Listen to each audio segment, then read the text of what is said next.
चुनाव किसी भी लोकतंत्र की नींव होते हैं। इनके जरिए ही नागरिक अपने नेता चुनते हैं और उन्हें जवाबदेह बनाते हैं। जब चुनावों की निष्पक्षता से समझौता किया जाता है तो यह लोकतंत्र के मूल पर ही चोट करता है। चुनावी धांधली ठीक यही करती है। ये एक ऐसा कैंसर है जो एक स्वतंत्र और निष्पक्ष समाज की नींव को कमजोर कर देता है। चुनावी धांधली कई रूप ले सकती है।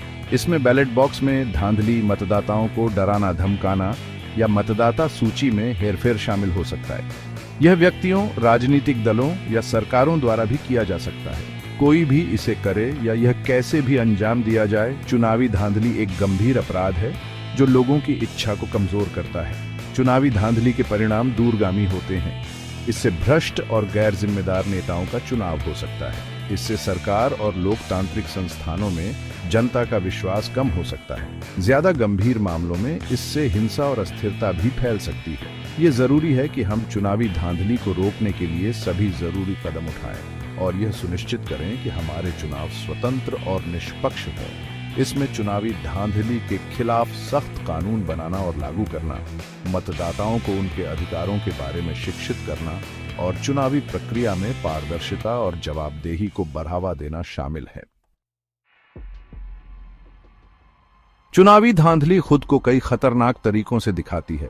हर एक को लोकतांत्रिक प्रक्रिया को पलटने के लिए डिजाइन किया गया है। एक आम प्रकार है मतदाता को डराना।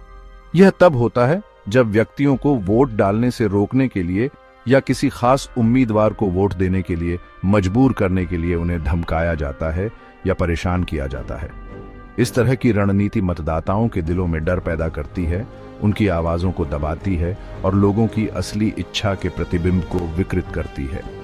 एक और प्रचलित रूप है मतदाता का प्रतिरूपण, जहां व्यक्ति योग्य मतदाताओं, अक्सर मृतक या गैर मौजूद लोगों के नाम पर वोट डालते हैं।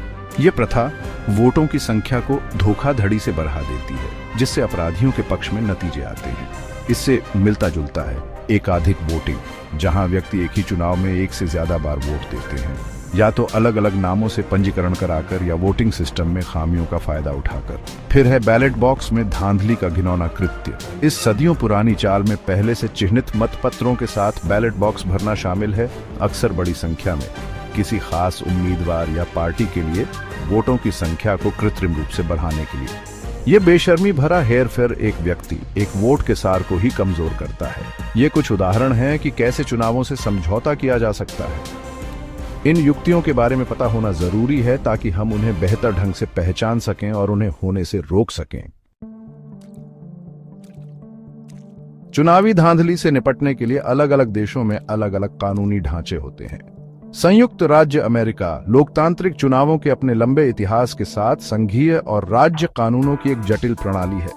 संघीय कानून कई तरह की गतिविधियों पर रोक लगाता है, जिसमें मतदाताओं को डराना, वोट खरीदना और धोखाधड़ी वाले मतदाता पंजीकरण आवेदन जमा करना शामिल है।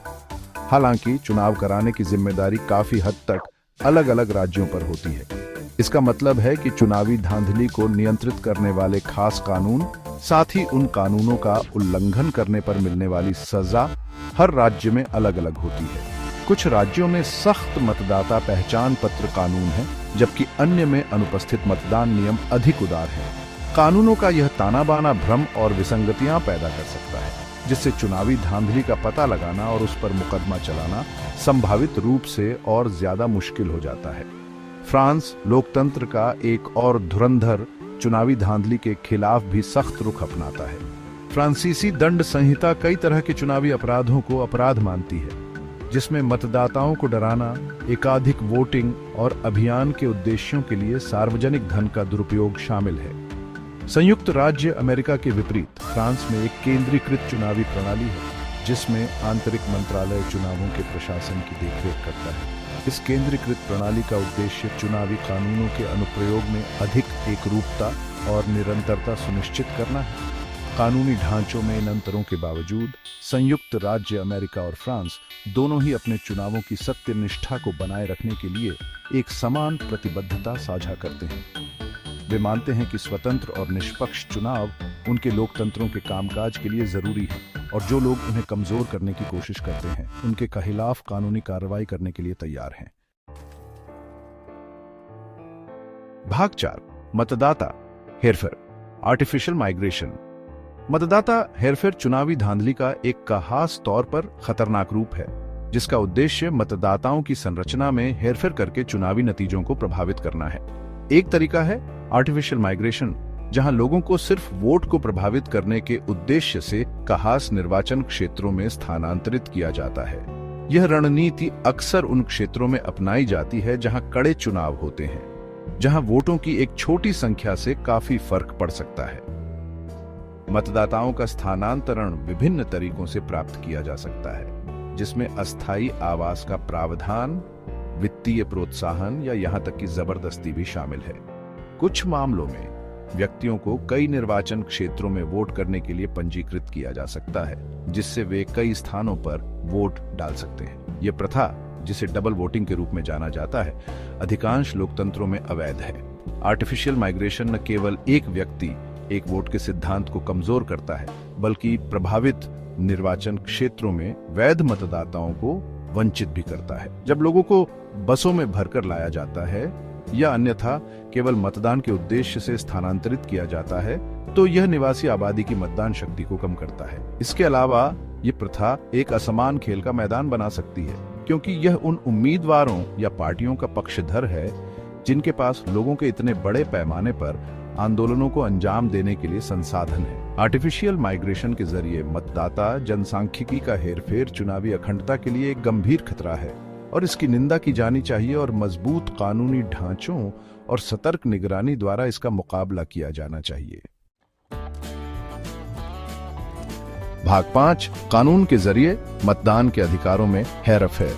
जबकि चुनावी धांधली की कुछ रणनीतियां, जैसे बैलेट बॉक्स में धांधली, स्पष्ट रूप से अवैध हैं, अन्य ज्यादा खतरनाक तरीके से काम करती हैं। मतदाताओं को वंचित करने और परिणामों में हेरफेर करने के लिए कानूनी खामियों का फायदा उठाती हैं या कानून में हेरफेर करती हैं।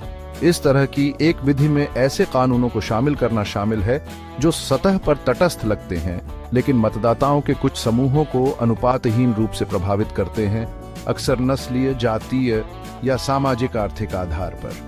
इसका एक प्रमुख उदाहरण सख्त मतदाता पहचान पत्र कानूनों को लागू करना है। समर्थकों का तर्क है कि मतदाता प्रतिरूपण को रोकने और चुनावों की सत्यनिष्ठा सुनिश्चित करने के लिए ऐसे कानून जरूरी हैं।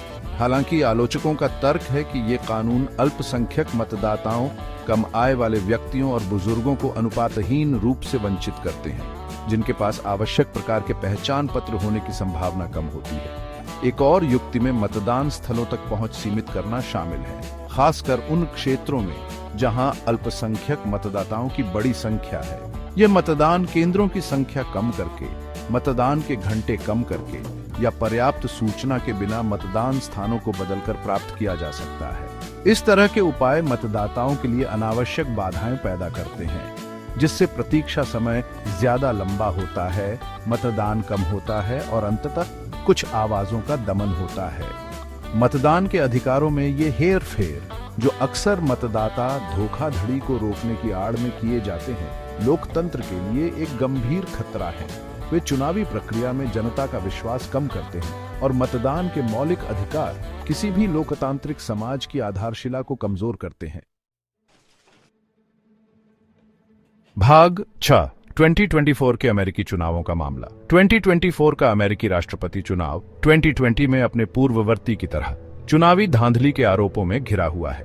पूर्व राष्ट्रपति डोनाल्ड ट्रंप, जो एक बार फिर उम्मीदवार हैं, ने बार बार व्यापक अनियमितताओं के दावे किए हैं, खासकर प्रमुख स्विंग राज्यों में। हालांकि इन दावों का व्यापक रूप से खंडन किया गया है। चुनाव अधिकारियों या अदालतों द्वारा व्यापक धोखाधड़ी का कोई सबूत नहीं मिला है। ट्रंप के आरोपों ने कथित तौर पर वोटों की गिनती में अनियमितताओं, वोटिंग मशीनों में कथित हेरफेर और मतदाता धोखाधड़ी के कथित मामलों जैसे मुद्दों पर ध्यान केंद्रित किया है। इन दावों को दक्षिणपंथी मीडिया आउटलेट्स और सोशल मीडिया प्लेटफॉर्म द्वारा बढ़ा चढ़ाकर पेश किया गया है, जिससे आबादी के कुछ वर्गों के बीच चुनावी प्रक्रिया में अविश्वास पैदा हुआ है। जबकि हर चुनाव में अनियमितताओं के अलग थलग मामले सामने आए हैं, इस दावे का समर्थन करने के लिए कोई सबूत नहीं है कि ये अनियमितताएं इतनी व्यापक या व्यवस्थित थीं कि चुनाव के नतीजे बदल सके। दोनों दलों के चुनाव अधिकारियों ने बार बार कहा है कि 2024 का चुनाव निष्पक्ष रूप से कराया गया था और नतीजे सटीक हैं। सबूतों की कमी के बावजूद चुनावी धांधली के ट्रंप के आरोपों का अमेरिकी लोकतंत्र पर विनाशकारी प्रभाव पड़ा है। उन्होंने चुनावी प्रक्रिया में अविश्वास बोया है, राजनीतिक विभाजनों को गहरा किया है और लोकतांत्रिक संस्थानों में विश्वास को कम आंका है। चुनाव को लेकर गलत सूचना और दुष्प्रचार के प्रसार ने संदेह और दुश्मनी का माहौल बना दिया है, जिससे चुनावी अखंडता के बारे में तर्कसंगत और तथ्य आधारित बातचीत करना मुश्किल हो गया है।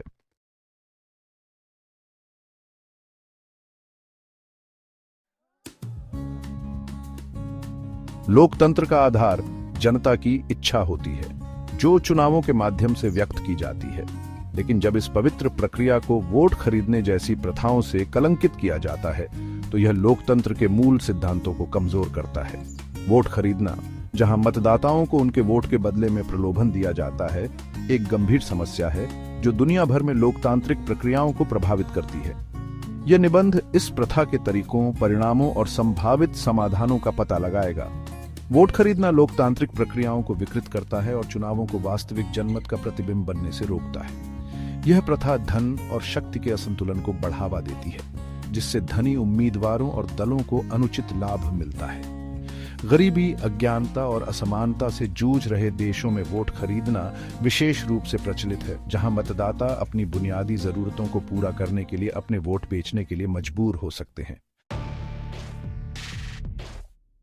वोट खरीदना विभिन्न रूप ले सकता है, जो गुप्त सौदों से लेकर जबरदस्ती तक है। सबसे आम तरीकों में से एक है मतदाताओं को सीधे नकद भुगतान देना। इसे अक्सर चुनाव से पहले के दिनों में किया जाता है, जब उम्मीदवार मतदाताओं का समर्थन हासिल करने के लिए बेताब रहते हैं। अन्य मामलों में मतदाताओं को राशन, कपड़े, निर्माण सामग्री या नौकरियों जैसे सामान और सेवाओं के रूप में प्रलोभन दिया जा सकता है। वोट खरीदने में सूक्ष्म तरीके भी शामिल हो सकते हैं, जैसे कि समुदाय के नेताओं को रिश्वत देना, ताकि वे अपने अनुयायियों को एक निश्चित उम्मीदवार के लिए वोट देने के लिए प्रभावित कर सकें। इस प्रकार की वोट खरीद का पता लगाना और साबित करना मुश्किल हो सकता है, क्योंकि इसमें अक्सर धन या सामान का कोई सीधा आदान प्रदान नहीं होता है। फिर भी यह चुनावों की निष्पक्षता को कमजोर करता है और लोकतंत्र की अखंडता को कम करता है। जबकि वोट खरीदना चुनावी धोखाधड़ी का एक प्रमुख रूप है, ये बुराई का एकमात्र रूप नहीं है जो स्वतंत्र और निष्पक्ष चुनावों के संचालन को प्रभावित करता है। मतदाता धोखाधड़ी, जिसमें एक ही व्यक्ति द्वारा एकाधिक वोट डालना या अयोग्य मतदाताओं द्वारा मतदान करना शामिल है, चुनाव परिणामों को प्रभावित कर सकता है। मतदाता दमन, जहां योग्य व्यक्तियों को मतदान करने के उनके अधिकार से वंचित किया जाता है, लोकतांत्रिक प्रक्रिया के लिए एक और खतरा है। चुनावी धोखाधड़ी में मतगणना में हेरफेर, वोटिंग मशीनों के साथ छेड़छाड़ या झूठे चुनावी परिणाम घोषित करना भी शामिल हो सकता है। ये कार्य लोकतांत्रिक प्रक्रियाओं को कमजोर करते हैं और जनता के विश्वास को नष्ट करते हैं। Section 4, vote buying a global scourge. Vote खरीदना एक वैश्विक समस्या है जो विकसित और विकासशील दोनों तरह के लोकतंत्रों को प्रभावित करती है। भारत, नाइजीरिया और मैक्सिको जैसे देशों में वोट खरीदना एक गंभीर चिंता का विषय रहा है, जो उनके चुनावों की निष्पक्षता को प्रभावित करता है। उदाहरण के लिए 2019 के भारतीय आम चुनाव में वोट खरीदने की व्यापक रिपोर्टें सामने आईं, जिसमें उम्मीदवारों पर मतदाताओं को नकदी, शराब और अन्य मुफ्त उपहार देने का आरोप लगाया गया। संयुक्त राज्य अमेरिका जैसे विकसित देश भी इस मास्टिका से प्रतिरक्षित नहीं है। जबकि संयुक्त राज्य अमेरिका में वोट खरीदने के बड़े पैमाने पर मामले अपेक्षाकृत दुर्लभ हैं, फिर भी यह कुछ क्षेत्रों में एक समस्या है, खासकर स्थानीय चुनावों में, जहां चुनाव अधिक प्रतिस्पर्धी होते हैं और उम्मीदवारों और मतदाताओं के बीच निकटता अधिक होती है। Section 5, the erosion of trust and it's consequences. Vote खरीदना लोकतंत्र के लिए एक गंभीर खतरा है, क्योंकि यह चुनावी प्रक्रिया में जनता के विश्वास को कमजोर करता है। जब मतदाताओं का मानना होता है कि चुनावों में हेरफेर किया जा रहा है और उनके वोट मायने नहीं रखते हैं, तो वे राजनीतिक प्रक्रिया से अलग हो जाते हैं और अपने निर्वाचित नेताओं में विश्वास खो देते हैं। इससे राजनीतिक उदासीनता, कम मतदान और सरकार के प्रति उदासीनता पैदा होती है। इसके अलावा वोट खरीदना भ्रष्टाचार के दुष्चक्र को बढ़ावा देता है, जब उम्मीदवार पद ग्रहण करने के लिए वोट खरीदने का सहारा लेते हैं तो वे अपने निवेश पर रिटर्न की मांग करने की अधिक संभावना रखते हैं, जिससे सार